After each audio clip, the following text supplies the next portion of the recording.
दोस्तों, जो लोग गवर्नमेंट एग्ज़ाम की तैयारी या अपने लक्ष्य की प्राप्ति के लिए घनघोर मेहनत करने में लगे हुए हैं, मैं उनका हार्दिक स्वागत करता हूं। आपके इस अथक प्रयास की सार्थकता तभी है जब आपके अपने माता पिता आपके कारण अपना सर गर्व से ऊंचा रख सकें। आपके इसी प्रयास को सार्थक बनाने में आपका अपना यूट्यूब चैनल एसआई की तैयारी आपके साथ है। आज हम पढ़ेंगे तंत्र का पार्ट 2। तो कल जो हमने पढ़ा था उसका एक ओवरव्यू ले लेते हैं ताकि आपका रिवीजन भी हो जाए। मैंने आपको बताया था कि तंत्र का तंत्र दो पार्टों में विभक्त है। एक केंद्रीय तंत्र का तंत्र होता है, दूसरा परिधीय तंत्र का तंत्र। तो जो केंद्रीय तंत्र का तंत्र होता है इसे हम सेंट्रल लिख देते हैं। ये यहीं पे लिखा हुआ है। यदि आपने कल की क्लास अच्छे से की होगी तो आपको दिख रहा होगा। ये दो भागों में विभक्त होता था। पहला भाग ये रहा, अग्र मस्तिष्क, मध्य मस्तिष्क और पश्च मस्तिष्क। ये पहला भाग है। दूसरा भाग है मेरु रज्जु। मेरु रज्जु, ठीक है। अगर आपने ध्यान से पढ़ा होगा तो आपको याद होगा। इसके अलावा सेंट्रल नर्वस सिस्टम के अलावा एक और नर्वस सिस्टम था, पेरीफेरल नर्वस सिस्टम। पेरीफेरल, जिसे हम लिखेंगे पीएनएस से। और इसको दो पार्टों में मैंने बताया था आपको, एएनएस ऑटोनोमस नर्वस सिस्टम, दूसरा सोमेटिक नर्वस सिस्टम एसएनएस, ठीक है। इतना आपको समझ में आया होगा। आज के टॉपिक में हम समझते हैं कि ये मस्तिष्क है। मस्तिष्क को सुरक्षा कैसे मिलती है, ये कैसे क्या कर रहा है। ये क्रेनियल नर्व होती हैं जो हमारी खोपड़ी में पाई जाती हैं। कहाँ पे? खोपड़ी में। इन्हें हम समझते हैं।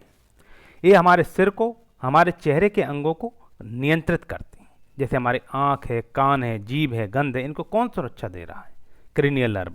और कितनी होती हैं? 12 जोड़ी होती हैं। 12 जोड़ी। दूसरी है स्पाइनल नर्व। ये कितनी जोड़ी होती हैं? 31 जोड़ी, जैसे कि आप देख रहे होंगे। ये रीढ़ से निकलकर शरीर के अन्य हिस्सों में जाती हैं, ठीक है। इतना आपने समझ लिया होगा। कल मैंने आपको इनके बारे में भी पढ़ाया था, सिंपैथेटिक और पैरासिम्पैथेटिक, अर्थात परानुकंपी और अनुकंपी।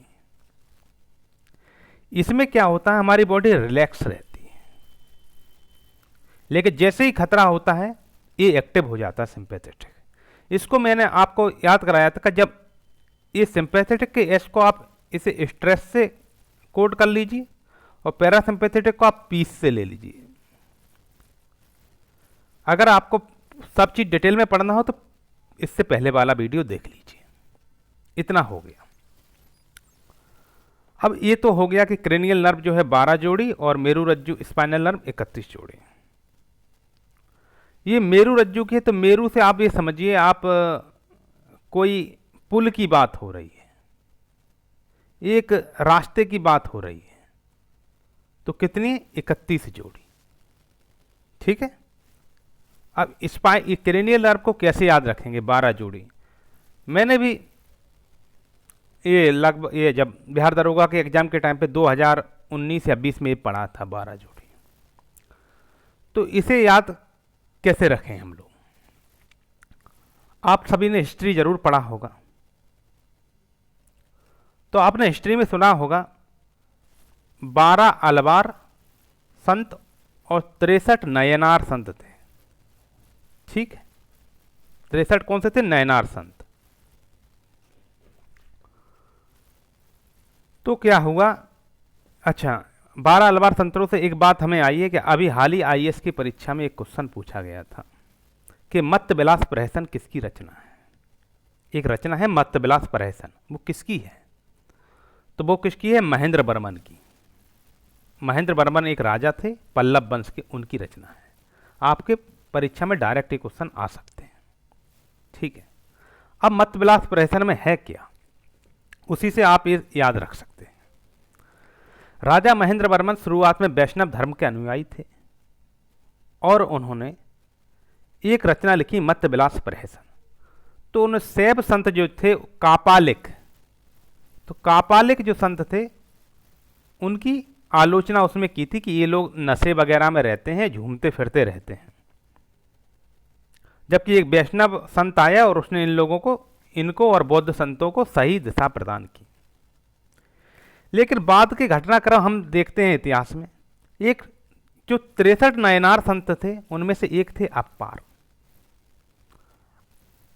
अप्पार ने और महेंद्र वर्मन के बीच मुलाकात हुई, और जो महेंद्र वर्मन शिव संतों का मजाक उड़ाते थे, अर्थात कापालिकों का मजाक उड़ाते थे, वो पूर्ण रूप से शैव संप्रदाय में ढल गए और शिव के उपासक हो गए। अर्थात उन्होंने शिव संप्रदाय में इन्हें बदल दिया महेंद्र वर्मन को। तो कापालिक संतों का मजाक उड़ाया था किसने? महेंद्र वर्मन में। और वैष्णव संत थे कौन? अलवार संत, 12 अलवार संत थे। तो कापालिक से हो गए कापालिक तंत्रकाएं, और 12 अलवार संत से 12 जोड़ी। ठीक है, आपको ये कहानी याद रहेगी, यहां से डायरेक्ट क्वेश्चन बनते हैं। ठीक है, अब इसे सीख लेते हैं। मेरू रज्जु, इसे कैसे याद रखेंगे? इसे आप स्वयं याद रखेंगे, इतना काम आप स्वयं करेंगे। स्पाइनल नर्व 31 जोड़ी है। अब आप 12 नर्व क्रेनियल नर्व को तो याद रख लिया, अलवार संत से 12, 63 नैनार संत से, नैनार संत ने महेंद्र वर्मन को फिर से शिव उपासक में बदल दिया, तो 12 जोड़ी 12 अलवार संत आपको याद रहेंगे। ये आप कितने समय तक याद रखते हैं ये आपके ऊपर निर्भर है। ठीक है, तब तक हम इसे समझ लेते हैं। ये अग्र मस्तिष्क है, इसके अलग अलग पार्ट होते हैं, वो हम आगे आपको समझाएंगे। ठीक है, वैसे इनके भी पार्ट हैं, इनके भी पार्ट हैं। ठीक है, इसे देखते हैं। ये सेरिब्रम है। सेरिब्रम को हिंदी में लिखते हैं पिर मस्तिष्क। ठीक है, पिर मस्तिष्क। पिर मस्तिष्क से आप रिलेट कीजिए प्रमुख मस्तिष्क। ठीक है, आगे अभी आपको डिटेल में भी हम समझाने वाले हैं, निश्चिंत रहिए आप। इससे कम में नहीं जाएंगे, इससे लगभग हम 5 या 7 गुना ज़्यादा पढ़ाने वाले हैं। सेरिबेलम अभी याद इसलिए कर रहे हैं क्योंकि आप कंफ्यूज हो जाएंगे नहीं तो। सेरिबेलम को इसलिए याद करिए, सेरिबेलम को ऐसे सेरिबेलम याद नहीं करिए, ये समझिए ये अपना बैलेंस ऑफ बेल है, बॉडी का बैलेंस ऑफ बेल है, अर्थात बॉडी को बैलेंस बनाने का काम यही सेरिबेलम करता है। ठीक है, तो अभी हम मेडुला ओब्लांगाटा को नहीं बता रहे हैं, केवल 2 बताएंगे। पिर मस्तिष्क मतलब प्रमुख मस्तिष्क, सेरिबेलम मतलब बैलेंस ऑफ बेल। अब हम आगे आपको समझाते हैं। ये आ गया, ये है अग्र मस्तिष्क, और अग्र मस्तिष्क के नीचे लिखा है घ्राण पिंड, लेकिन इससे काम चलने वाला नहीं है। आप पेन और पेपर पर नोट कीजिए। अग्र मस्तिष्क जो है वो 4 भागों में विभक्त है। कितने में? 4 भागों में। पहले के सामने लिखिए OCTH, ऐसे लिखिए OCTH। ओ के सामने लिखिए यही जो घ्राण पिंड है, इसे इंग्लिश में हम बोलेंगे ऑल फैक्टरी बल्ब, अर्थात घ्राण पिंड। अब घ्राण पिंड का काम क्या होता है? मुख्य कार्य सूंघना, अर्थात गंध को पहचानना। इसका लोकेशन समझिए, ये हमारे मस्तिष्क के सबसे आगे होता है। ठीक है, मस्तिष्क के सबसे आगे कौन होता है? घ्राण पिंड। ठीक है, काम क्या है? सूंघना, अर्थात गंध की स्मृति रखना। गंध की स्मृति कैसे रखता है? आपने कोई मूवी देखा होगा या कोई नाटक, खासकर वो रहस्यमय नाग नागिन जैसा नाटक देखा होगा, तो उसमें कोई लड़का या लड़की है, एक अलग तरीके से गंध आती है तो पहचान लेता है ये गंध तो पहले कभी सूंघा है। अर्थात पुरानी से पुरानी भावनाओं को सूंघने के माध्यम से ये हमें याद करवा देता है। कौन? घ्राण पिंड। आज तक हमने यही सुना होगा लिखना, देखना, पढ़ने से हमें चीज़ें याद रहती हैं। नहीं भाई, सूंघने से तो और लंबे समय तक याद हमें रहती हैं चीज़ें। ठीक है, कुत्ता अपने मालिक की खुशबू सूंघ लेता है तो क्या है? घ्राण पिंड उसका एक्टिव होता है। ठीक है, खासकर आप पुलिस में जाएंगे तो इस सब चीज़ों को और समझ लेंगे, सूंघना वगैरह, कुत्ता वगैरह। ठीक, तो ओल फैक्ट्री आप समझ लिए। अब अग्र मस्तिष्क का दूसरा पार्ट समझिए। सी है सेरिब्रम, यही पिर मस्तिष्क है, अर्थात प्रमुख मस्तिष्क, और ये हमारे फोर ब्रेन का सबसे बड़ा हिस्सा होता है, अर्थात अग्र मस्तिष्क का सबसे बड़ा हिस्सा यही है। इसलिए मैं इसे काफ़ी बड़े में लिख देता हूँ, क्योंकि केवल सूंघना नहीं, विजुअल मेमोरी भी हमारी एक होती है। ये लो, इतना बड़ा लिख दिया सी। आप समझेंगे सी इतना बड़ा काहे लिखा, हम बेवकूफ़ नहीं है। सी सेरिब्रम को डिनोट कर रहा है, सेरिब्रम को। ठीक है, और एक सबसे बड़ा मस्तिष्क प्रमुख मस्तिष्क है। यही एक मस्तिष्क है जो इंसान को इंसान बना देता है। जैसे हमारी इंटेलिजेंस, हमारी मेमोरी, हमारी वॉलंटरी एक्शंस कौन निर्धारित कर रहा है? ये सेरिब्रम। ठीक है।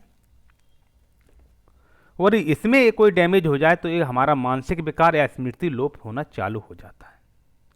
जो हम थिंकिंग करते हैं वो इसी से करते हैं। आप समझ गए होंगे। हमने लिखाया था आपको OCTH। अब आते हैं टी पे। ठीक है, इतना आप समझ गए होंगे। टी, टी क्या है? ये थैलेमस है। इसका काम क्या होता है? हमारी आईज, हमारी ईयर से सिग्नल को सेरिब्रम तक ले जाना होता है। ठीक है। और ये सेरिब्रम जो है, सी जो है, इसके नीचे होता है, ऐसे सेरिब्रम के नीचे स्थित होता है। और ये हमारे सेंसरी ऑर्गन्स के लिए जिम्मेदार होता है, अर्थात सिग्नल को इधर से, मैंने बताया था नहीं, आप आंख से कोई चीज़ देख रहे हैं तो मस्तिष्क के तक या फिर मस्तिष्क हरकत में आता है। आपकी गाड़ी को इधर उधर मूवमेंट कैसे करता है? सामने से कोई गाड़ी आ रही तब, तो सेंसरी ऑर्गन्स के लिए जिम्मेदार होता है थैलेमस। थैलेमस के नीचे होता है हाइपोथैलेमस, अर्थात थैलेमस के नीचे वाला। हाइपो नीचे, थैलेमस मीन्स थैला, कंट्रोल का थैला है। इसे ऐसे समझो, हाइपोथैलेमस नीचे वाला थैला नहीं है, एक कंट्रोल का थैला है, हमारी पूरी बॉडी को कंट्रोल करता है। अगर आपने पहले कभी पढ़ा होगा तो जरूर सुना होगा कि पिट्यूटरी ग्लैंड को मास्टर ग्लैंड बोलते हैं। क्यों बोलते हैं? और मास्टर ग्लैंड को भी कंट्रोल करता है हाइपोथैलेमस। हाइपोथैलेमस और हाइपोथैलेमस एक हार्मोन भी रिलीज करता है। मैंने कई बार अपने पिछले वीडियो में आपको समझाया, GnRH। GnRH हार्मोन क्या करता है? पिट्यूटरी ग्लैंड को मैसेज देता है, और पिट्यूटरी ग्लैंड दो हार्मोन निकालती है, FSH और LH हार्मोन। ये महिला की ओवरी को एक्टिव करती है। और फिर जैसे ही महिला की ओवरी एक्टिव होगी, एस्ट्रोजन और प्रोजेस्टेरोन हार्मोन निकालेगी, और एक उसका पीरियड का जो सर्कल है चालू हो जाता है। वहाँ से 12 से 14 साल की उम्र के बीच में होता है। तो ये आपका एक पिछला रिवीजन भी हो गया। ये हाइपोथैलेमस है। इसका काम क्या होता है? शरीर में खाने पीने की, गुस्सा की, दर्द, रोने जैसी क्रियाओं को प्रेरित और नियंत्रित करना। मतलब ऐसे समझिए इसे, जिन जिन चीज़ों से हम हाइपर होने लगते हैं, ऐसे समझिए। आपको भूख लग रही है, आप खाना नहीं मिले तो आप हाइपर होने लगेंगे, आपको गुस्सा आने लगेगी। तो क्यों? हाइपोथैलेमस की वजह से होता है। आप ऐसे याद कर सकते हैं। तो आप olfactory, OC cerebrum, T thalamus, H hypothalamus, इन चारों के बारे में आप समझ गए होंगे। उम्मीद है आपने नोट कर लिया होगा जो मैंने बताया है। अगर हाइपोथैलेमस में कोई प्रॉब्लम हो जाएगा तो आपको एकदम मोटापा बढ़ने लगेगा आपका। आप खाना खा रहे हैं, खा ही रहे हैं, गुस्सा आ रहा है तो आ ही रहा है, आपका हार्मोनल इनबैलेंस हो जाएगा। क्यों हो जाएगा? क्योंकि मैं पहले ही बताया कि ये पिट्यूटरी ग्लैंड को मैसेज देता है। पिट्यूटरी ग्लैंड कौन सी है? मास्टर ग्लैंड होती है। और अभी एक हार्मोन का नाम भी आपको याद कराया है, GnRH। ठीक है, ओके। अब हम मध्य मस्तिष्क के बारे में देख लेते हैं। यह मध्य मस्तिष्क जो है, अग्र मस्तिष्क,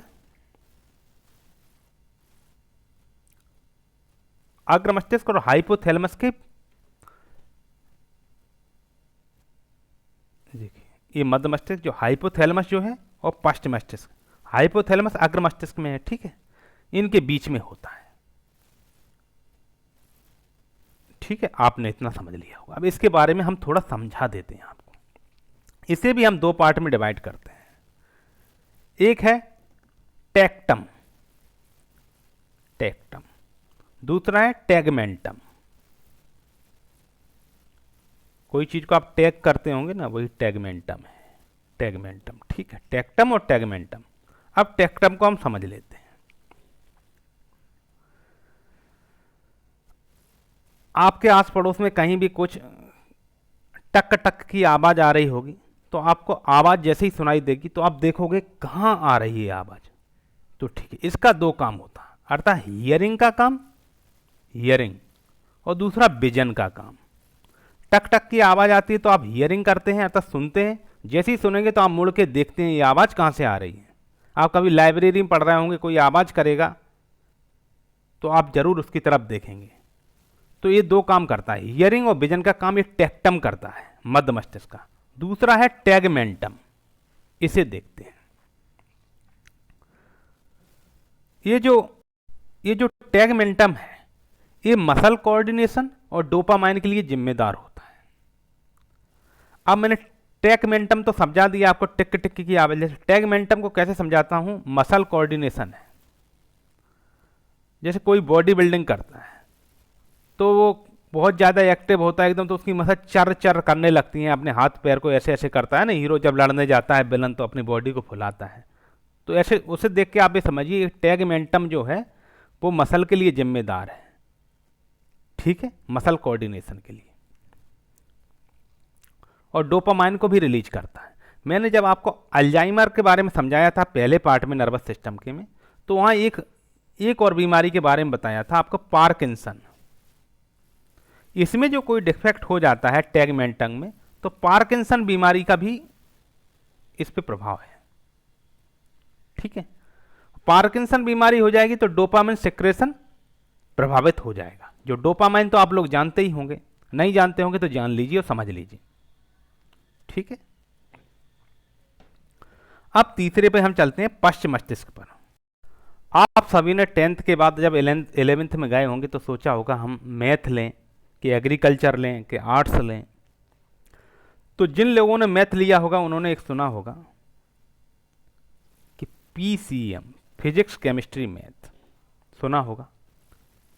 तो ये पश्च मस्तिष्क को थोड़ा ध्यान से पढ़ लेना, ये भी इंपॉर्टेंट है। मध्य मस्तिष्क उतना नहीं है, लेकिन मैंने आपको समझा दिया, कहीं आपके पेपर में पूछे जा सकते हैं। आजकल क्वेश्चन ऐसे बना रहे हैं, थोड़ा अलग दिखने के लिए आयोग कुछ ना कुछ करते हैं। तो PCM को तो सुना ही होगा। यहाँ PCM का मतलब फिजिक्स केमिस्ट्री मैथ नहीं, यहाँ PCM का मतलब है पोन्स और सेरिबेलम। जैसे बैलेंस ऑफ बेल करके मैंने आपको पहले भी याद कराया है, सेरिबेलम, ठीक है।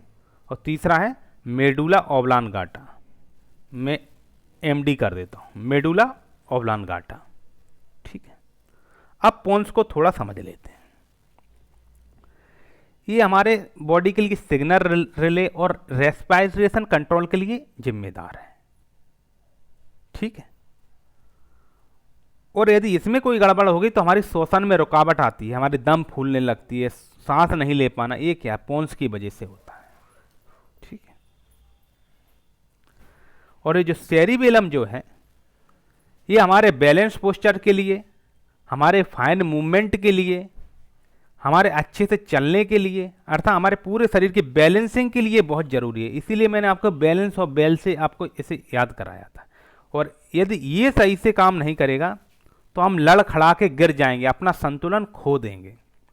इसलिए आज से आप सेरिबेलम को सेरिबेलम नहीं, बैलेंस ऑफ बेल बोलेंगे। बैलेंस ऑफ बेल कौन है? सेरिबेलम। पूरे बॉडी को बैलेंस करने का काम यही कर रहा है। और ये पश्च मस्तिष्क का एक हिस्सा था, पीछे के मस्तिष्क का। कोई हिंदी मीडियम से होगा तो वैसे भी समझ लेता है, नहीं तो पीछे का मस्तिष्क आप समझ सकते हैं। अब इसे देखते हैं मेडुला ओब्लांगाटा को। आपको मैंने पिछले चैप्टर्स में मेटाबॉलिज्म के बारे में पढ़ाया था, जब हम पाचन तंत्र पढ़ रहे थे, मेटाबॉलिज्म को समझाया था। लेकिन वो चीज़ें आपको अभी तक शायद समझ में क्लियर नहीं आती, वो कभी आती भी नहीं है, ठीक है। हालांकि मैं क्रेब्स साइकिल फिर से आपको याद कराऊंगा। तो मेटाबॉलिज्म जैसे डिफिकल्ट लगता है वैसे ही आपको मेडुला ऑब्लांगाटा में भी कन्फ्यूजन रहती है। तो मेटाबॉलिज्म का काम क्या होता था? हमारे डाइजेशन के लिए, ताकि जितना अच्छा मेटाबॉलिज्म उतने अच्छा डाइजेशन, उतने ज़्यादा हम एक्टिव हो रहे थे, ठीक है। वैसे ही मेडुला ओब्लांगाटा भी हमारे डाइजेशन के लिए, हमारे हार्ट बीट के लिए, हमारे ब्रीथिंग के लिए, हमारे रिफ्लेक्स कंट्रोल के लिए जिम्मेदार होता है कि हम कितनी तेज क्या करेंगे। तो इसे मेटाबॉलिज्म से रिलेट करके आप समझें। जब हम सांस, जैसे वहाँ क्या होता है, जब हम सांस ले रहे हैं, ऑक्सीजन ले रहे हैं तो ग्लूकोज जल रहा है, ऑक्सीजन की उपस्थिति में जलता है, ग्लूकोज जल रहा है, फिर वो माइटोकॉन्ड्रिया तक जा रहा है, वहाँ से मेटाबॉलिज्म के माध्यम से हमारे शरीर में चीज़ें आ रही हैं। मेटाबॉलिज्म दो पार्ट में होता है, एनाबॉलिज्म, कैटाबॉलिज्म। कैटाबॉलिज्म में क्या होता है? बड़ी सी रोटी को काट के छोटा छोटा करके हमें बॉडी में एनर्जी देता है। एनाबॉलिज्म में क्या करता है? जब कोई जिम में जाता है तो उसी एनर्जी से मसल्स बनाता है ATP खर्च करके, वो एनाबॉलिज्म है, ठीक है। वैसे मेडुला ओब्लांगाटा है, इसमें भी हम ब्रीदिंग कर रहे हैं, इसमें भी डाइजेशन हो रहा है, ये भी हार्ट बीट से संबंधित है, तो अब इसे मेटाबॉलिज्म से याद रखें। तो इस वो वाला पीसीएम फिजिक्स केमिस्ट्री मैथ, ये वाला पीसीएम पोन्स सेरिबेलम और मेडुला ओब्लांगाटा पश्च मस्तिष्क का, इतना आपको याद हुआ होगा, उम्मीद करता हूं आपसे। अभी तक मैंने जो पढ़ाया है आपको और आपने जो पढ़ा है उसे 2 मिनट में आप समझ लेते हैं। इसे थोड़ा ऊपर कर देते हैं। देखिए, पहला क्या पढ़ाया मैंने आपको, अग्र मस्तिष्क। अग्र मस्तिष्क, अग्र मस्तिष्क में मैंने 4 चीजें आपको पढ़ाई। OCTH, ये ओल फैक्ट्री अर्थात सूंघने के लिए जिम्मेदार होता है, कुत्तों में ये ज़्यादा एक्टिव होता है, और हम एक सुगंध से बरसों पुरानी यादें ताजी कर लेते हैं, तो ओल फैक्ट्री, ठीक है। दूसरा सी से समझते हैं सेरिब्रम अर्थात पिर मस्तिष्क, प्रमुख मस्तिष्क, यही हमें मानव बनाने के लिए जिम्मेदार है, जो हमारी थिंकिंग को, हमारी मेमोरी को, हमारे वॉलंटरी एक्शंस के लिए जिम्मेदार है, सी, ठीक है। तीसरा है टी अर्थात थैलेमस, ये कहाँ होता है, सेरिब्रम के नीचे। देखो ये यहाँ भी सेरिब्रम के नीचे लिखा है ना, इसके नीचे, तो ये होता है सेरिब्रम के नीचे, इसका लोकेशन है, इतना आप समझ गए होंगे। इसके नीचे होता है हाइपोथैलेमस। हाइपोथैलेमस मतलब जिन चीज़ों से हम हाइपर होने लगते हैं, एक तरीके से हमें भूख लग रही है, प्यास लग रही है, हमारी कोई भावना रुक नहीं रही, किसी के प्रति घृणा है, नफरत है, किसी के प्रति प्रेम है, तो उसके लिए कौन है, हाइपोथैलेमस। आप अग्र मस्तिष्क का OCTH याद रखिए, ठीक है। अब हम आते हैं मध्य मस्तिष्क पे। मध्य मस्तिष्क में मैंने आपको 2 चीजें पढ़ाई थी, एक टेक्टम और दूसरा टैगमेंटम, जो हम किसी को टैग करते हैं। टेक्टम मतलब आप कहीं लाइब्रेरी में बैठे हैं और लाइब्रेरी की कोई कुर्सी टूट गई है, तो एक कारीगर आया, वो एक उसमें कील ठोक रहा है, टक टक करके देख रहा है, तो आपको जैसे ही वो कील ठोकने की आवाज़ सुनाई देगी आप पलट के देखेंगे। तो टेक्टम के 2 ही काम होते हैं, दो काम आपको पढ़ना है, बाकी दुनिया के कामों में जाना भी नहीं है। एक हियरिंग है, दूसरा विजन से संबंधित काम है। विजन IAS के बारे में खैर सभी ने सुना होगा, ठीक है। ये हियरिंग से, दूसरा विजन से। जो टैगमेंटम है, इसका क्या काम है कि मैंने बताया था, टैगमेंटम क्या है, जो मसल्स होते हैं, बॉडी बिल्डर जो मसल की आवाज करते हैं उसमें टैगमेंटम जैसी आवाज आती है, तो उसे टैगमेंटम से आप रिलेट कर सकते हैं। तीसरा मस्तिष्क है आपका पश्च मस्तिष्क अर्थात पीछे वाला मस्तिष्क। इसमें आपको बताया कि ये भैया वो पीसीएम नहीं है फिजिक्स केमिस्ट्री मैथ वाला, ये पोन्स सेरिबेलम और मेडुला ओब्लांगाटा है, ठीक है। इतना आपको समझा में आया, पीसीएम आपको समझ में आया ही होगा। तो पी क्या है, हिंड ब्रेन अर्थात पीछे के ब्रेन का अपर पार्ट ये है, ठीक है, और उसके पीछे का ये है सेरिबेलम, सबसे लास्ट में होता है लोएस्ट पार्ट ये है मेडुला ओब्लांगाटा, ठीक है। अब इसे समझते हैं, इसका काम है रेस्पिरेशन। मैंने कहा था ये पोन्स को ऐसे याद रखिए जैसे पुल है, आपके श्वसन में कोई रुकावट होती है, जैसे पुल में कोई रुकावट होती है तो आप नदी पार नहीं कर पाते। आजकल बारिश के टाइम पे नदियां ऊपर तक चढ़ गई हैं, तो पुल में रुकावट आ रही तो पूरा उसमें रुकावट आ जाती है, परिवहन विभाग का जो सिस्टम चलता है, वैसे ही आपके श्वसन में रुकावट आ जाती है पोन्स की वजह से। सेरिबेलम को मैंने बताया था आज से आपके लिए बैलेंस ऑफ बेल है, अर्थात पूरे शरीर को बैलेंस करने का काम इसका होता है। तीसरा है मेडुला ओब्लांगाटा, जिसे आप मेटाबॉलिज्म से रिलेट करेंगे, अर्थात आपका ब्रीदिंग और आपकी जो हार्ट बीट है, ठीक है, इतना आप समझ गए होंगे। इसके अलावा मैंने आपको पढ़ाया था 12 जोड़ी कपाल तंत्रिकाएं होती हैं और 31 जोड़ी मेरुरज्जु तंत्रिकाएं होती हैं, ये याद करना आपकी जिम्मेदारी है। ये मैंने आपको समझाया था कि राजा महेंद्र वर्मन ने मतविलास प्रहसन लिखी थी और वे शिव कपालकों के आलोचक थे, अर्थात उनकी विरोध करते थे, लेकिन एक ही संत जो शिव संप्रदाय के संत थे, अपार उनके प्रभाव में वो कपालकों के ही समर्थक हो गए, अर्थात शिव की ही पूजा करने लगे। तो इससे कौन दुखी हो गए, 12 अलवार संयंत्र।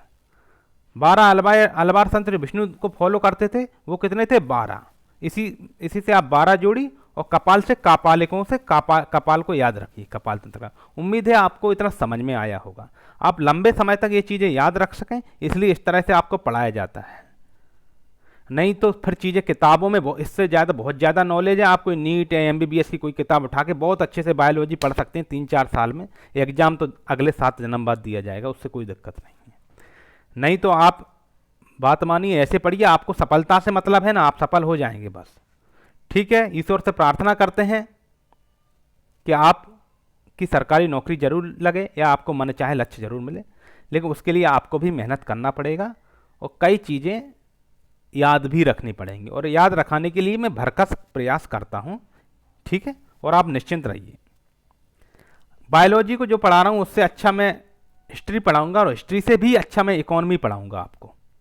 इन 3 सब्जेक्ट को मैं आपको बता दे रहा हूँ। बायोलॉजी जो पढ़ा रहा हूँ उससे अच्छा मेरा हिस्ट्री होगा, हिस्ट्री से अच्छी मेरी इकोनॉमी होगी, जो किसी को समझ में, यानी कि बहुत लोगों को ऐसे लगता है ये बहुत कठिन, जबकि बहुत ज़्यादा इंटरेस्टिंग सब्जेक्ट इकोनॉमी ही है। आजकल सब धर्म अर्थ काम मोक्ष तो सभी ने सुना होगा। ठीक है, धन्यवाद।